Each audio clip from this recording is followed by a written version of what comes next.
আমরা যখন ডিপ্লোমায় পড়াশোনা করছি তখন আমাদের সার্কিট ছিল এরকম যে 220 ভোল্ট এই যেখান থেকে ঢুকছে একটা ফিউজ, একটা সুইচ, 2টা বাতি 15 ভোল্টের, তারপর লাইন বের হয়ে গেছে।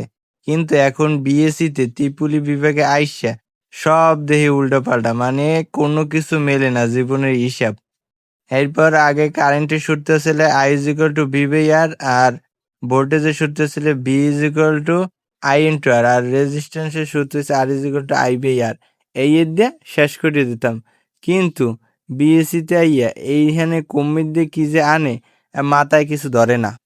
এর পরে এখানে ধরেন আছে 2টা এমিটার আছে, 2টা ভোল্ট মিটার আছে, এটা নাইলে বলতাম। কিন্তু এগুলা কমির দিয়ে কিরম কি আনছে কিছুই মাথায় ঢোকে না।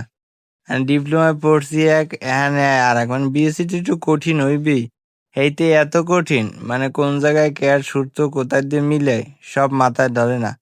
জীবনটাই বেদনা।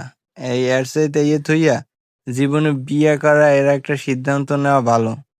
তারপরও দেখি সে ডিপ্লোমা শেষ করে বিএসসিতে আসছি, আল্লাহ তালা কতদূর নিয়ে আর কতদূর পৌঁছাইতে পারি নিজের চেষ্টায়। কিন্তু এই সার্কিট মাথার উপর দিয়ে যায়, কিছু মাথায় ধরে না।